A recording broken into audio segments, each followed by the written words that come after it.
భారతదేశంలో ఎన్నో పురాతన ఆలయాలున్నాయి. వాటి నిండా ఎన్నెన్నో అంతుపట్టని రహస్యాలు దాగి ఉన్నాయి.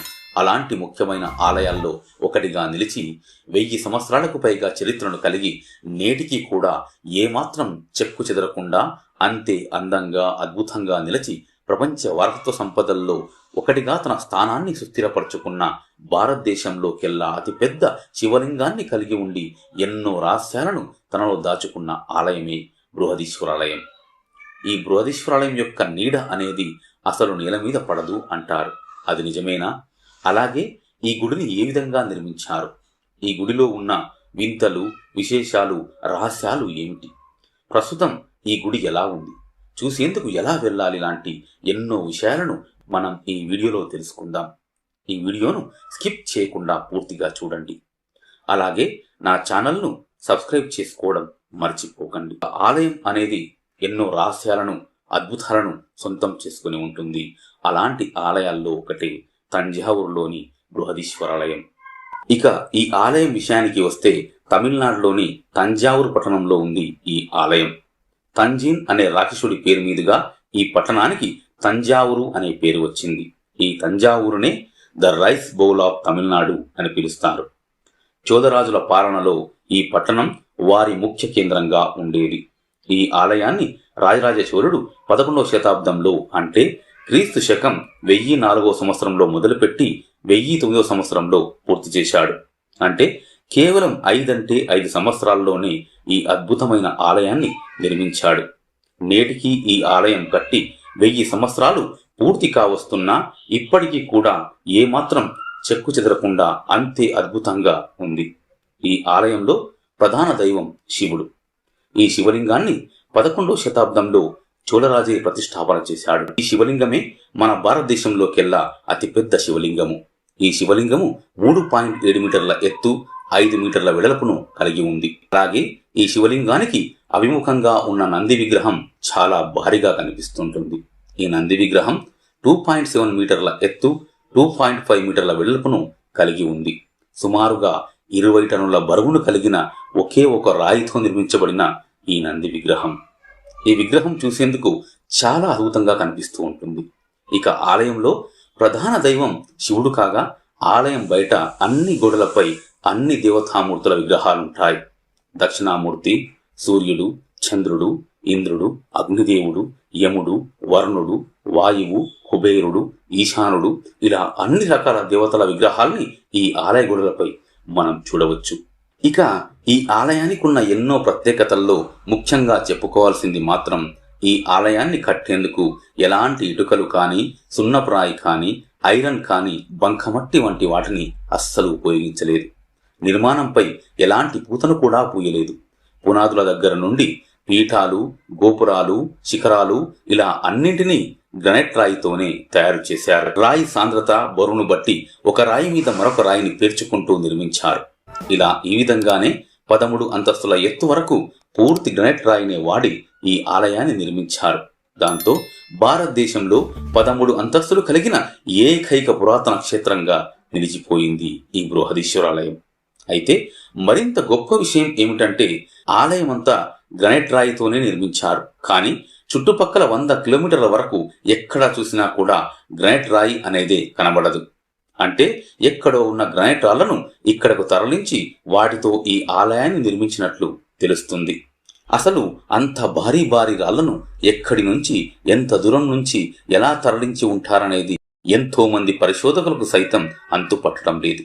కానీ వారి రీసెర్చ్ ప్రకారం అంచనా వేసింది ఏమిటంటే ఈ గ్రానైట్ రాళ్లను ఈ ప్రాంతం నుండి 150 కిలోమీటర్ల దూరంలో ఉన్న పుదుకోవై అనే ప్రాంతం నుండి 2 కొండల నుండి తీసుకొచ్చి ఉంటారని భావిస్తున్నారు. ఆలయం పైన ఉన్న గోపురం కలశంని 81.28 టన్నుల బరువు కలిగిన ఒకే ఒక నల్లని రాయితో నిర్మించారు. ఇంత బరువున్న ఈ గోపురాన్ని అంత ఎత్తుకు 1000 ఏళ్ల క్రితం ఎలా తరలించి ఉంటారనేది ఇప్పటికీ కూడా ఒక అద్భుతమైన రహస్యంగా మిగిలిపోయింది.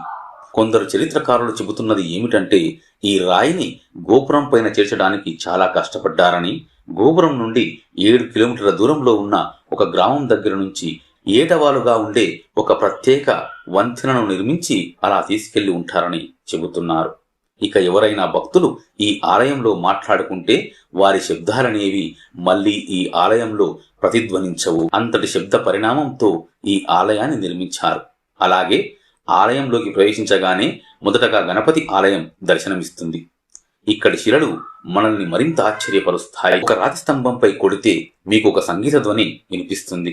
మరొక స్తంభంపై కొడితే మరొక లోహ శబ్దం వినిపిస్తుంది. ఇలా రకరకాల స్తంభాల నుండి రకరకాల విభిన్న శబ్దాలన్నీ వినసొంపుగా మనకు వినిపిస్తాయి. ఈ ఆలయం విషయంలో ఒక ప్రత్యేకత అనేది ప్రజల నోటి ద్వారా దేశమంతటా పాకిపోయింది. అదేమిటంటే ఈ ఆలయం యొక్క నీడ అనేది అసలు కనబడదని, భూమి మీద పడదని, అలా అద్భుతంగా దీన్ని నిర్మించారని ఇలా ఈ మాట బయటకు ప్రచారం కావడం వెనక ఒక చిన్న కథ కూడా ఉంది. గుడి కట్టడం పూర్తయిన తర్వాత రాజరాజ చోళుడు ఆలయాన్ని నిర్మించిన వాస్తుశిల్పిని పిలిచి, తపతి, ఈ భారీ కట్టడం పడిపోదుగా అని అడగగా దానికి వాస్తుశిల్పి, రాజా, దీని నీడ కూడా పడిపోదు అన్నాడు.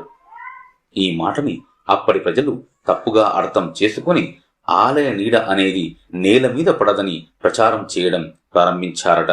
అయితే దీనిలో కొంత వాస్తవం ఉంది. అదేమిటంటే ఈ ఆలయం నీడ నేల మీద పడుతుంది, కానీ ఈ ఆలయం యొక్క గోపురం నీడ అనేది మధ్యాహ్న సమయంలో అస్సలు కనిపించదు, నేల మీద పడనే పడదు. ఇలా జరగడానికి గల ప్రత్యేక కారణం ఏమిటంటే ఈ ఆలయం నీడ అసలు మధ్యాహ్న సమయంలో నేల మీద పడదు అనే మాట మాత్రం అంతా ప్రచారం అయిపోయింది. అది కేవలం గోపురం నీడ వరకు మాత్రమే వాస్తవం, ఆలయం నీడ కాదు. 13 అంతస్తులుండే ఈ ఆలయం ఎత్తు 60.96 మీటర్లు. ఇది నిర్మించి నేటికి 1000 సంవత్సరాలు దాటింది. అయినా ఏమాత్రం చెక్కు చెదరకుండా అలాగే అద్భుతంగా ఉంది. ఉదాహరణకు యూకేలోని అత్యంత ఎత్తైన నిర్మాణాల్లో ఒకటిగా నిలిచిన బిగ్ బెన్ టవర్ ని 1843-59 మధ్యలో కట్టారు. దీని ఎత్తు 96.3 మీటర్లు. ఇది నిర్మించి నేటికి సుమారుగా 150 సంవత్సరాలు దాటింది. కానీ నేటికి ఈ టవర్ కట్టినప్పటికంటే నేడు 0.26 డిగ్రీల కోణంలో ఒకవైపునకు కాస్త ఒరిగింది. అలాగే ఇటలీ దేశంలోని లెనింగ్ టవర్ ఆఫ్ పీసా 1173 నుండి 1372 మధ్యలో కట్టారు. దీని ఎత్తు 56.7 మీటర్లు. ఇది నిర్మించి నేటికి సుమారుగా 800 సంవత్సరాలు దాటింది. ఇది కూడా కట్టినప్పటికీ నేటికి తేడా చూస్తే ఇప్పుడు 3.99 డిగ్రీల కోణంలో ఒరిగింది. అలాగే జర్మనీలోని లెనింగ్ టవర్ ని 1450లో నిర్మించారు. దీని ఎత్తు 27.4 మీటర్లు. ఇది నిర్మించి నేటికి సుమారుగా 570 సంవత్సరాలు దాటింది.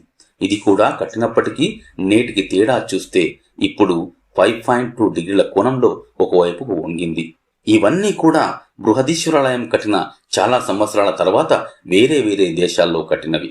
ఇవన్నీ కూడా కాలం గడిచాక కొంత పక్కకు ఒరిగాయి. కానీ 60.96 మీటర్ల ఎత్తు అత్యంత బరువు కలిగిన బృహదీశ్వరాలయం మాత్రం ఇప్పటికీ నిఠారుగా ఏ వైపునకు వంగకుండా నిఠారుగా అలాగే నిలిచి ఉంది. ఇది భారతీయ కట్టడాల్లోనే అద్భుతమైన కట్టడంగా నేటికి సజీవ సాక్ష్యంగా నిలిచింది. ఇక ఆలయం లోపల అనేక సొరంగ మార్గాలున్నాయి. వాటిలో కొన్ని తంజావూరులోని మరికొన్ని ఆలయాలకు దారులను చూయిస్తే, కొన్ని మాత్రం మరణానికి దారితీసే గోతులను కలిగి ఉండటంతో ఆ గోతులను మూసివేశారు. ఈ సొరంగాలను రాజరాజ చోళుడు తన జాగ్రత్తల కోసం ఏర్పాటు చేసుకున్నాడని చెబుతారు. ఈ ఆలయంలో అద్భుతమనిపించే మరొక అంశం ఏమిటంటే గుడి చుట్టూ ఉన్న రాతి తోరణాలు. ఈ తోరణాలకు 6 మిల్లీమీటర్ల కన్నా తక్కువ సైజులో వంపుతో కూడిన రంధ్రాలున్నాయి. ఇవి ఎందుకలా పెట్టారు, ఈ రంధ్రాల ఉపయోగం ఏమిటి అనేది ఇప్పటికీ మిస్టరీగానే నిలిచిపోయింది. ఈ నిర్మాణాన్ని కుంజర రాజరాజు పెరుందచార్ అనే సాంకేతిక నిపుణుడైన వాస్తుశిల్పి నిర్మించినట్లు ఇక్కడి శాసనాల ద్వారా తెలుస్తుంది. భారతదేశానికి స్వాతంత్రం లభించిన తర్వాత డబ్బు నోట్లలో 1000 రూపాయల నోట్లను 1954లో మొట్టమొదటిసారిగా చలామణిలోకి తీసుకురాగా ఆనాడు భారత ప్రభుత్వం ఖరీదైన ఈ 1000 రూపాయల నోటు పైన బృహదీశ్వరాలయం బొమ్మను ముద్రించింది.